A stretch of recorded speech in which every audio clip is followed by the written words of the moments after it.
Welcome back to Ford Field, and if there's any player on this Lions roster that understands what the struggle was like for the Lions before last Sunday, it's Aidan Hutchinson. But the local kid has been a big part of this resurgence, helping bring this team to the playoffs and hopefully beyond. Now, Hutch's sophomore season, it started out kind of slow, especially with how teams started playing him after his great rookie year. But from week 6 to week 15, he had only 2 sacks in that span, but he's really turned it up a few notches here in the playoffs.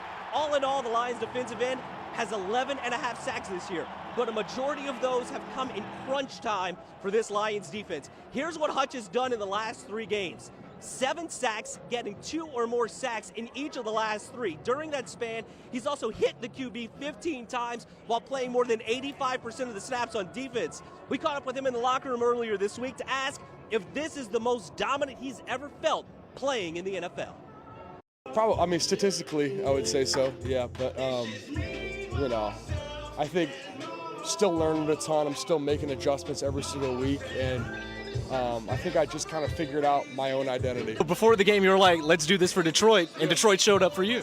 Yeah, no, the crowd was unbelievable, and that really does help so much. But I think that's also hard to hear as a defense. You know, when we're making checks, we're making calls, it's no one can hear each other, so I think that led to a couple of defensive just miscommunications early in that game. But no, in the end, though, it's great.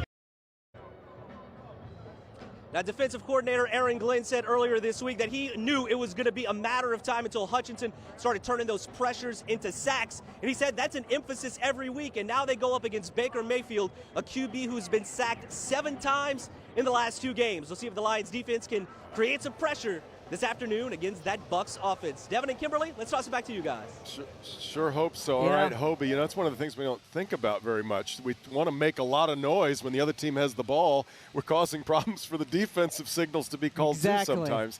Aiden Hutchinson's parents have been, of course, thrilled that their son is such a big part of the resurgence. Both he and his dad played football for Michigan, and both share the number 97, which is cool. Yeah, their bond over football continues into the NFL. Chris and Melissa Hutchinson shared with me this special father-son relationship.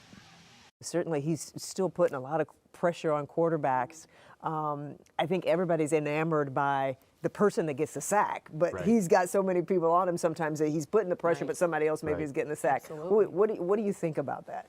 For whatever reason, you know, defensive ends and sacks, it's like this single shining stat that everybody loves to use, even though it's, you know, not the most accurate stat. And now that, you know, we have these advanced analytics and they talk about pressures, it does take a little bit, but even when he was in his slump in the middle of the season, that's all anybody wanted to talk about. Well, you know, when are we going to start seeing the sacks? And you're like, I just had 8 pressures, you know, and so, but it's a difficult thing to transition. But from him mentally going over this, I mean, I taught him some things early as far as, you know, when he first sat down, I'm like, you know, you're going to face some of these guys over and over and over again. You need to have a notebook. You need to write these things down, because when you come back, you know, you may play somebody 2 times in 3 weeks like we just did against Minnesota, and you're going to need to know these things. He's obviously at this point exceeded my level of football knowledge, but I still have some things that I can impart on him, but he'll take it to these really nuanced levels. I mean, he's still young. He's still a second-year player. He's still learning things, but he's getting better and better. And, you know, one of the sort of tools that we mark him by is, okay, well, last time when you played Tampa Bay, what happened? All right, so what's this guy going to do to you? How are you going to counter? Well, how are you a different player now? How is he a different player? And so that's the interesting part of his game and his maturity. Guess who's a really good coach for him? Sounds like it. Oh, they are fascinating together. They go home. They watch the game again. This has been since the Michigan days. But he would never say, okay, chop, chop, let's watch.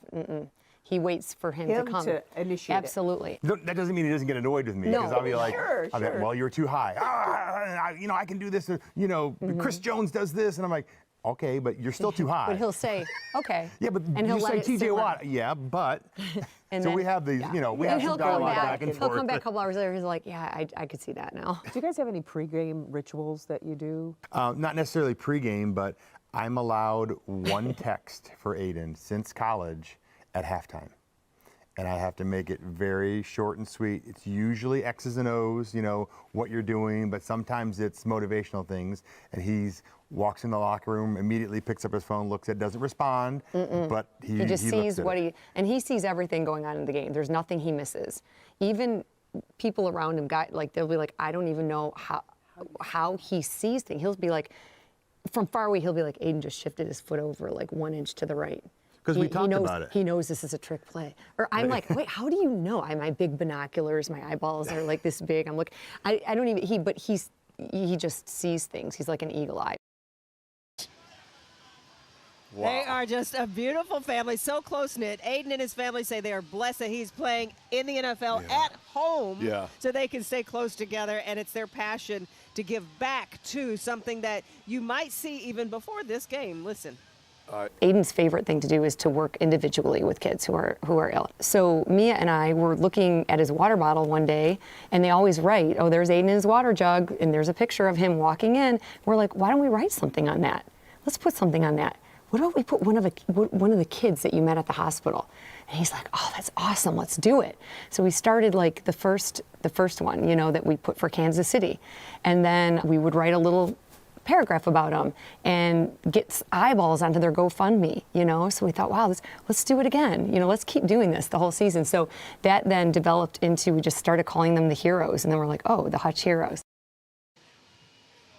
And that's just one of the ways he and his family, they give back. You can find a link to Hutch Heroes on clickondetroit.com. And thank you to the Friends of the Penn Theater in Plymouth, too, for hosting our meetup with the Hutchinson. It was a fitting place in their hometown, but just a phenomenal family, Devin. It's so easy to root for them. I love this advice of, keep a notebook.